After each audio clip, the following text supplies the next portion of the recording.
Alright, what's up, guys?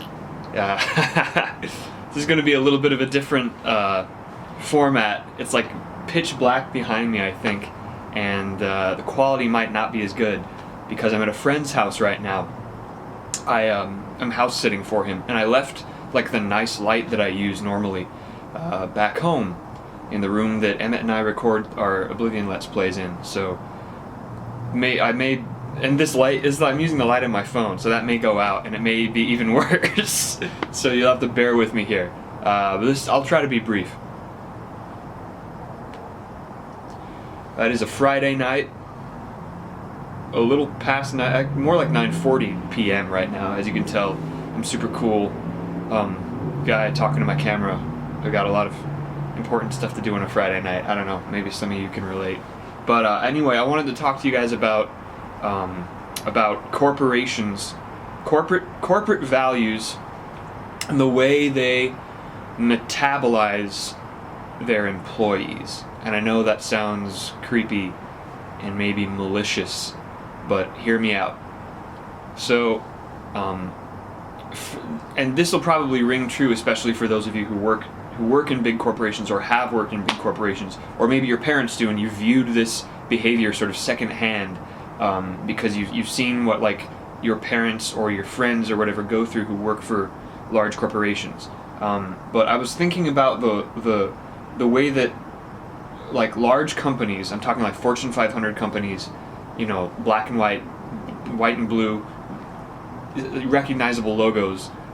The way that they deal with their employees has been on my mind recently for personal reasons and for sort of more broader intellectual reasons. There's a sort of the modern corporation is a totalizing structure, and by that I mean it tries as best as it can to grasp onto every aspect of your life and of your passion and your livelihood and make itself a part of that, take control of that and direct that. So whereas, you know, for a lot of young people, especially those of you who are in college, like a job is just a job. You're stacking chips, you're saving up, maybe you have like a short-term or a long-term goal, but like the job that you're doing right now is just a job, and you view it that way, or at least you try your best to view it that way. And not let it become too much a part of your identity. Be like, oh, it's work, I gotta go to work, and I gotta leave it at the door and come home and work on what I really want to do. At least that's how it was for me in college. Like, you know, I was in all sorts of food service industries, and I definitely made it that. I reminded myself constantly, this is just a job, this is not my identity, this is not who I am, and when I go home, I'll try my best to leave it at the door and focus on more important things. But the modern corporations, you know, if you find yourself in like a 5-day week, 8-hour-a-day job, they'll try to make it, especially if you have benefits, they'll try to make it as much a part of your identity as possible. By that I mean that, you know, like and this goes for every job. Every job you're supposed to feel passionate about it. Like even if it's again a food service job, they want to hear that you want that job for some reason beyond just the monetary gain. So it's like, oh, I really like you in the job interview you have to say, oh, I really like working with people, I really like providing good service, it's something I care about, which is kind of like psychotic. Like, I don't know if I want to know someone who honestly thinks that way, who like goes home at night and before bed they think to themselves, oh gosh, I hope I provided the customer with a good experience today. Like that sounds like anti-human. That sounds just kind of fucked up. Anyway, but you know that's what they want from you anyway. They want this sort of non-human passion for corporate efficiency, even if it's to the detriment of your own lifestyle, even if it's not something that you particularly want, you personally want. They want to hear that. They want that it's what you personally. They want to hear that it's what you personally want. And you know, they try to beyond that, they try to, like these Silicon Valley startups and stuff.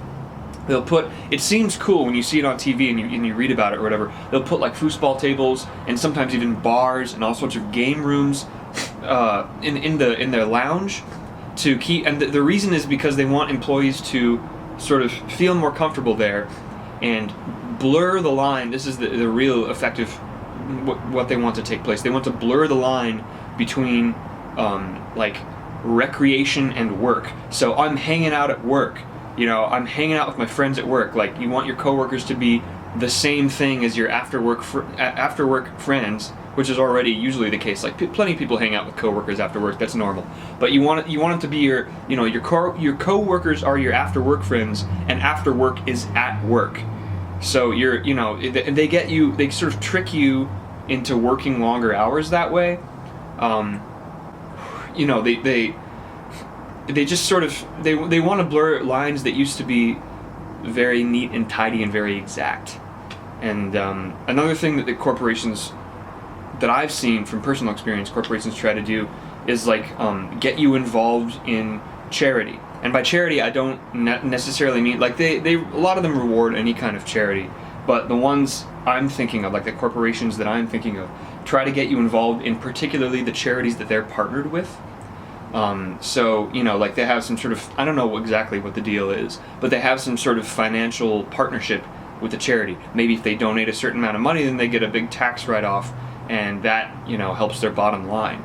And so they try to incentivize you to partner, to give your time to these charities as much as possible, like your free time. So they're already impinging on your free time. Once you clock out, once you leave, once you're done for the day, your free time is becoming a sort of an appendage of work, an extension of it in a way. These big companies, these big corporations, they want you to stay, well, the ones that are doing it right at least, they want people to stay as long as possible. So, a McDonald's worker or whatever, they know that they're going to leave because they're low skilled or low pay. They can be easily replaced, quickly replaced. They can grab some high schooler off the street, train him in a couple weeks on the fryer, and they're back in business, basically. But these people who know the systems at work, these people who have connections at work, they want to make them stay as long as possible, because then it becomes, the longer you stay somewhere, obviously, again, it becomes more a part of your identity. So if you work there for 5 years, 10 years, 15 years, then it becomes what you do, even if that's not what you planned. And they want you to stay because the longer you stay, the more comfort you will take in routine. So you'll get accustomed to it.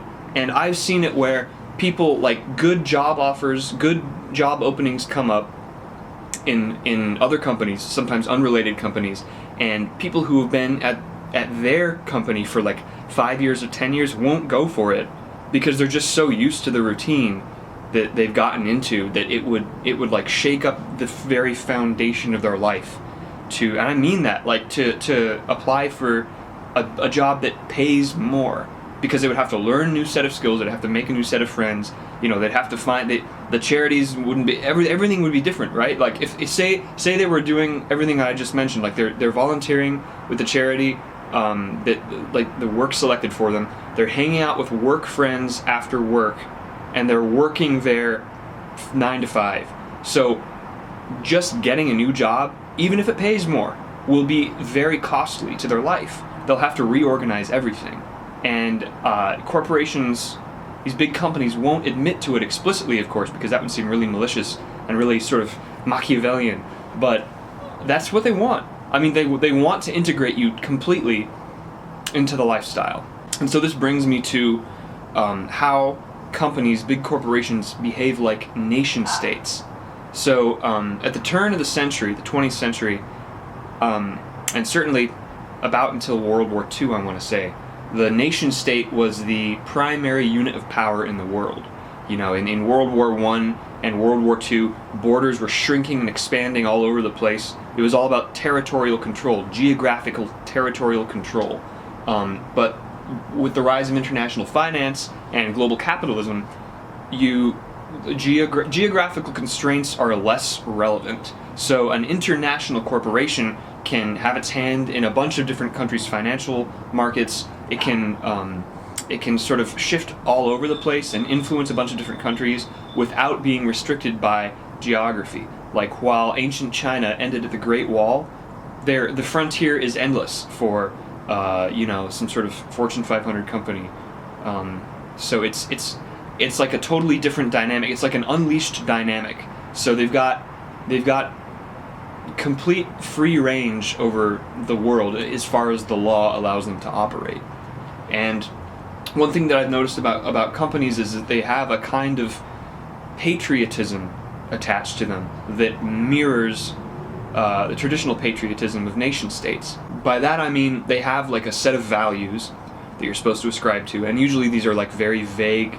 These aren't like faith, family, fatherland, like traditional, like patriotic, fascistic, nationalist values. These are like really whitewashed, sterilized, politically correct, vague as possible values that everyone can agree with, because they're so obviously good and broadly accepted across every society. Like trust, trust, partnership, communication. Like these are the corporate values, right? It doesn't really mean anything at the end of the day. Like, yeah, trust is good, partnership and communication are good. What do you want me to say? Like that? Yeah, I agree with the values. I want to push those values. I want to live those values. Sure, why not, right? They also have the corporate branding, like Coca-Cola. The red and white of Coca-Cola is such a strong color combination. Red especially. I mean, the branding. The meetings, the quarterly meetings. A lot of the time, like the company president will come up and talk about their values and their gains and losses. It is kind of like a general or a president of a nation talking about the success that we've had, these successes, and we've lost a couple battles, but we will expand in the future, and like our future is bright and our country's people are strong. And it really, like, I've sat in these kinds of meetings and it really is like that, man. Like, there's a sense of neutered patriotism, I want to call it, where we're not fighting a war, we're not risking our lives, but in a way we're doing battle. We're doing a kind of acceptable, standardized, numerical battle with other corporations. Because the stakes are lower, though, because the stakes are lower, there's no such thing as a traitor. So yeah, people move to other companies, but those people are sort of forgotten about. If you get a job offer in one of our competitors' corporations or something, like, people will sort of talk about it hush hush, like, yeah, people are moving on, people are doing different things, but it's not like, Benedict Arnold, you're a traitor, you've abandoned our values. You can't be like that. You've kind of just got to sweep it under the rug. So yeah, I guess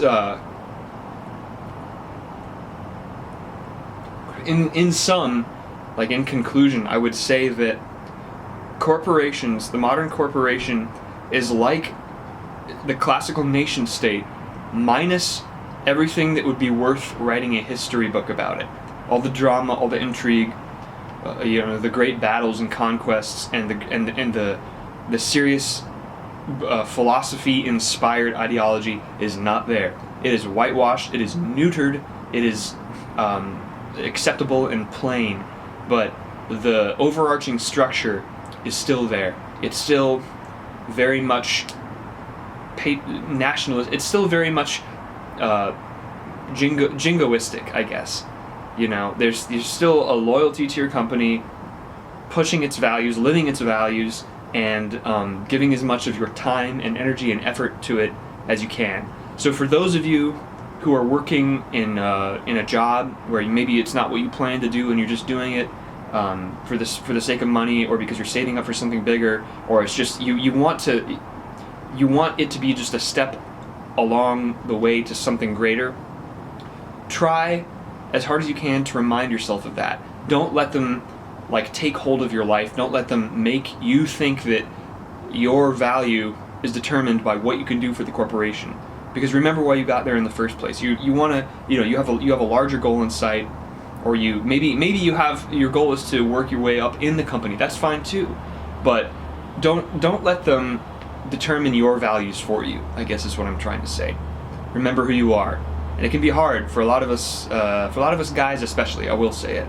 You know, a lot of men especially have this problem where it's tough to, it's easy to let your entire identity get wrapped up in your work. So remain steadfast, do the right thing, smoke a cigar. I'm getting out of here.